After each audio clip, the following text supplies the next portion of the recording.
I'll plug that can over there.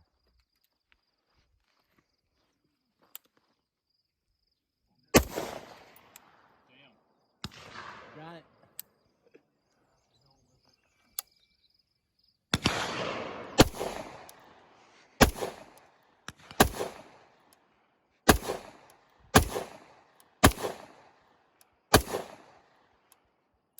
Yeah, it's like fucking effortless. Say something. Keep it brutal. Say something. Feel it out nice and slow like.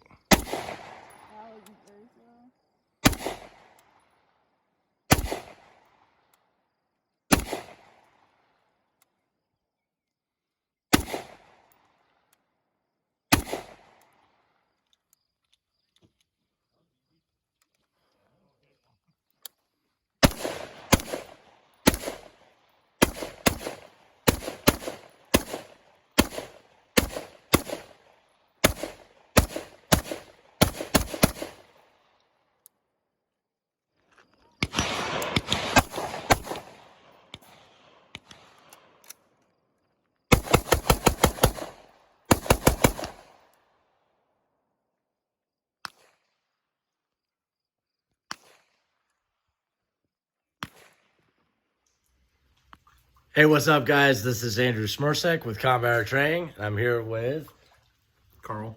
This is my buddy. We've known each other for a long ass time. He's got a pretty cool get here. I want to show you guys. Normally not that into clone stuff, but there's certain things that when they're cloned are really awesome. So let's get into it. So what we've got here is a clone of a MK12 Mod 0. I'm going to have Carl talk about all the different features on it, where he got some of the stuff, and he really nerded out on this project. So here, Carl, let's just, let's see. You want to go front to back or back to front? Doesn't matter. All right, let's start at the front. What do we got right here? That's the Allen Engineering copy of the old Ops Inc. MK12 brake. It's made to be used in conjunction with the originally Ops Inc. 12th model suppressor, now the Allen Engineering AEM5. Literally the same can, same tooling, the same guys. And then, that's a different piece from right here, right? Yep, yeah, so you start at the brake with the threads for your can. The back of the can rides on this collar, which is just pinned to the barrel right there. Got the PRI flip up front sight / gas block that attaches like a normal Mil-Spec front sight base. And then what surefire you got on here? I have no idea. That came out of an arms room. You know, it came out of a Connex from an Iraq deployment, went in the arms room and never saw the light of day again until I got it. And then you got Harris bipods right here. Yep, Harris bipod with the arms QD, you know, typical arms QD throw lever right there. Just attaches it to a regular pick rail. And those are pretty much like period correct for the time, right? Yes, absolutely. That was the height of technology when this thing was walking around in the wild. And something we were talking about before, like this guy is real stiff, but it was pretty cutting edge at that time. Yeah. Now, what's going on with this rail? How is this set up, and how's that different than rails we normally see? Everybody knows rails today are going to be aluminum for the most part. This is the PRI Gen 1 carbon free float rail. So the barrel nut attaches to an aluminum heat shield within the handguard, and then this carbon piece actually attaches to that aluminum heat shield inside. And then this a whole nother piece that comes with the rail? Yeah, so this is what was the arms swan sleeve that they don't make anymore. PRI is the one that's making the copy. You It was made to mount like a Knight's Armament PVS 30, which is the clip-on night vision device that would just attach to the front of the rail in front of the scope. And it's got a flip-up rear iron sight, regular open peep and fine peep. And then, what kind of scope you got in there? This is a Vortex that is no longer made. It's a Vortex PST Viper 2. It's literally pretty much an exact clone of the old Leopold Mark IV that was originally issued with this rifle. I didn't feel like shelling out $1,600 for a scope that is not as good as this one, honestly. It's got the same kind of offset illumination knob, turret, you know, same turrets, same everything. But this one is actually first focal plane, mil reticle. And mil adjustments too, right? Right. Yep. Yeah. And it's got real fine crosshairs in there. And then it's got, I don't know if I can show it. Yeah, let me point towards the darkness. But if I can get it lined up.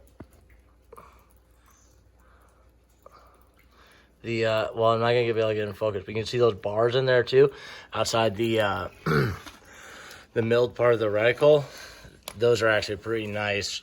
Just doing like up drills on close range targets when you have it set to 2.5 power. And that's a 2.5 to 10, correct? Correct. 2.5 to 10 by 32, which is the same spec as the Mark IV.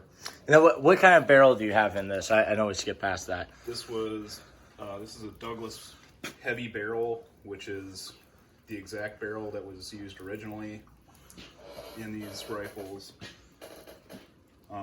It is a super heavy match kind of profile.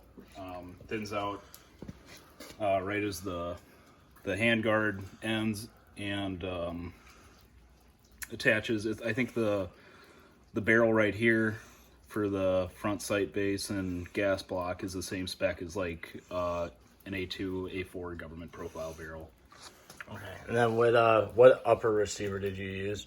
It's a PRI. It's the same guys who were building these for the high-speed dudes back in the day after Crane had kind of gotten the formula down. And then we've got a DPMS lower. Yeah, that's not clone correct. That's just, you know, the lower I had at the time. These were originally, these uppers originally were being built on old A1 lower receivers, hence the A1 grip and the A1 stock. Just because the Army at the time had a bunch of A1s sitting around from Vietnam, didn't know what to do with them, and decided to use it for this. Yeah, and like I think you like thick stock too, right? Yep. Yeah. Yeah. I do not like adjustable stocks, not for really any rational reason. I just don't like them. Well, it's like you don't even really need it to be adjustable unless you're trying to fit in a small case or something. Yeah, you know, I mean, even in kit, you're gonna find a way around. Mm-hmm. You know, it might be a little bit difficult for some, depending on the size of the place and whatnot. But you know, the guys back in the day did it with some of the most horrendous body armor setups in the world. And then okay, so we got the cavalry arms. Yep, Cav Arms, C1 stock, same profile as an A1 Type D stock, so it's got like the A2 sling swivel, you know, trapdoor end plate, just like an A2. And then you got an A1 pistol grip on there, and then what trigger you got on there? That is a Geisley Super Semi-Automatic Enhanced. That's the match grade trigger. I think the first stage is 2.5 pounds, and the second stage is 1.5 pounds, thereabouts. Here, you want to pick it up, and then I'm gonna get a zoomed in shot of you pressing in on the trigger. You just do it in that direction. There's first stage, second stage. First stage, second stage. Yeah, let me get from the other side. And then the reset. So it goes back to the first stage for the reset. Definitely not the fastest trigger out there for guys that are really going for speed. You know, the one stage trigger is going to be more popular, but for what this rifle is designed for, this trigger is pretty much the best choice. Let's do that reset again, real slow. Yeah, what I noticed is like shooting it, your finger kind of goes past it, like past the reset point. Like it'll go click, and then it goes past just a little bit, and then it resets. But yeah. Yep. All right, cool. Thanks, man. No problem. So, you like your rifle? Oh yeah. I like it too. All right, thanks for the video, man. No problem. All right, guys, take care. Be safe, and remember that training saves lives.